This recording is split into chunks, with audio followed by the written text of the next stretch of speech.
For most people, debt is a nightmare. It's that monthly payment choking you, those interests stacking up, making you feel like you're working for the bank, not for yourself.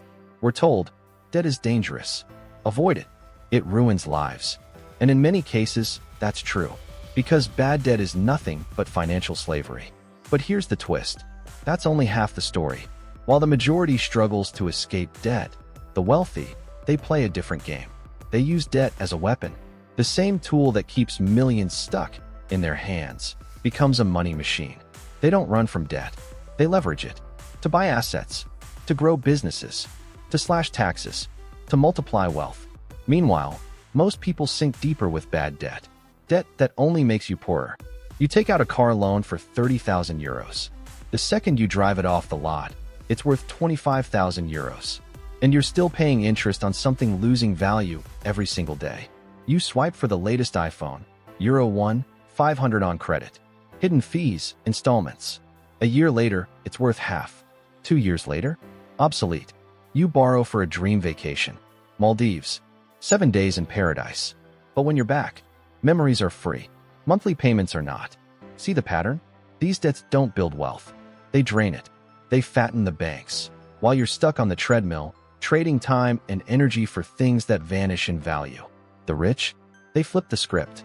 They don't borrow for stuff that dies out. They borrow to buy assets. Assets that pay them back. Real estate. Instead of a shiny car, they buy an apartment with a loan. Tenants cover the mortgage, and they pocket the cash flow. In the end, the renter pays off their debt. Businesses, they don't swipe for shopping sprees. They borrow to build companies that generate revenue. Smart investments. They borrow at low rates, then put that money where it earns higher returns. That's leverage. That's power. Here's the bottom line. While the average person works to pay off their debt, the wealthy make debt work for them. So the real question is, how do they do it? And more importantly, how can you do it too? Stick around, because I'm about to break down the 5 strategies the rich use to turn debt from a burden into an opportunity. 1. Real estate and refinancing. Turning debt into cash flow.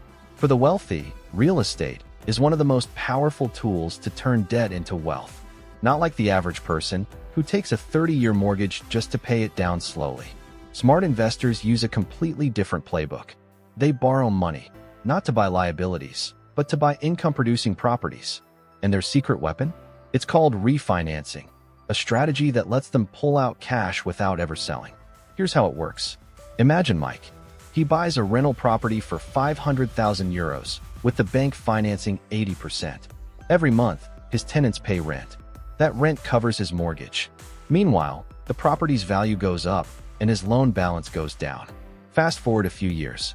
The property is now worth 700,000 euros. Instead of selling and paying heavy taxes on capital gains, Mike goes back to the bank. The bank sees the higher value and offers a new loan, 80% of 700,000 euros, which is 560,000 euros. Mike pays off his old loan of euro 400,000 and walks away with 160,000 euros in cash. Tax-free. What does he do with it? He buys another property. That new property generates rent. It also appreciates. And in a few years, he refinances again. This is the snowball effect. He never spends his own capital. He never sells. And yet, he keeps pulling cash out, tax-free, while growing a massive portfolio. This is how investors build fortunes with debt. Meanwhile, the average person is drowning in loans for cars, phones, or vacations, things that lose value the moment you buy them. The rich? They turn debt into cash flow. And the more they refinance, the wealthier they get. 2. Credit score, the key to cheap money. Here's something most people ignore. When you ask the bank for a loan, you don't get the same deal as your neighbor. Why? Because of your credit score. Your credit score is like a trust rating. It tells banks if you're a safe bet or a financial risk. And here's the thing. A higher score means lower interest rates. Lower rates mean you pay less in interest and keep more money in your pocket. The wealthy know this game inside out. They protect their credit score like it's gold. So what affects it? Payment history. Do you always pay on time? Even one late payment can hurt. Credit utilization. If your card is maxed out at 90% all the time, banks think you're desperate. Keeping it under 30% is ideal. Length of credit history. The longer and cleaner your track record, the better. Mix of credit, mortgage, auto loan, credit cards. Managing different types shows responsibility. New credit inquiries. Apply for too many loans at once, and it looks like you're in trouble. The wealthy follow strict rules. They never miss payments. They keep balances low. They keep old accounts open. They diversify their credit. And they avoid applying for loans recklessly. Here's why it matters. Two people apply for a €200,000 mortgage. One has an average credit score and gets 5%. The other has an excellent score and gets 3%. Over 20 years, the first person pays €116,000 in interest. The second, only €66,000. That's €50,000 saved just for having a better credit score. The wealthy understand. Money isn't just made by working harder. It's made by borrowing smarter. By keeping their credit score high, they unlock the cheapest money possible. And that cheap money becomes the fuel for bigger investments, bigger leverage, and bigger wealth. 3. Beating taxes, the buy, borrow, die strategy. The rich don't just know how to make money. They know how to keep it. And their biggest enemy? Taxes. So they play a game most people don't even know exists. It's called buy, borrow, die. Here's how it works. Most people chase a big salary. More hours, more stress, and more taxes. The harder you work, the more the government takes. The wealthy? They focus on buying assets instead of trading time for money. Real estate, stocks, businesses, assets that grow in value. And here's the trick. As long as they don't sell, they don't pay a cent in taxes on those gains. Example, you buy Apple stock at €100. It climbs to €500. If you don't sell, you don't owe anything. Zero. But what if you need cash? The average person would sell and pay capital gains tax. The rich? They don't sell. They borrow. They go to the bank and say, "Here's my portfolio. Give me a loan." And the bank does, because those assets are collateral. Borrowed money is an income, which means no tax. Plus, with an excellent credit score, the interest they pay is tiny, way lower than the returns their assets are generating. Picture this. A billionaire owns €100 million in stocks. Instead of selling, he borrows €20 million against them. Now he's sitting on $20 million in spendable cash, completely tax-free, while his stocks keep growing in value. And here's the final move. Die? That's right. They never sell in their lifetime. When they pass away, there's a loophole called the step-up in basis. Example, an investor buys a property for €1 million. Decades later, it's worth €10 million. If he sells, he owes massive capital gains tax. But if he passes it to his kids, the value resets to €10 million. His heirs can sell with little or no tax. That's how wealth passes down for generations, while avoiding a massive tax bill. So while most people work day and night just to hand half their paycheck to the government, the wealthy use buy, borrow, die to keep growing their fortune tax-free. 4. Using debt to build a business. Here's another secret the wealthy know. Debt isn't just about buying stuff. It's one of the fastest ways to grow a business. Most people think debt is dangerous. Stay away. But the rich know, when used right, debt is rocket fuel. Meet Sarah. She starts an online clothing brand. At first, she funds everything herself. But soon, she hits a wall. Her stock is too small. Her ads are too limited. Her website needs upgrades. If she waits until sales slowly bring in enough money, growth will crawl. Competitors will pass her by. So Sarah takes out a €50,000 business loan.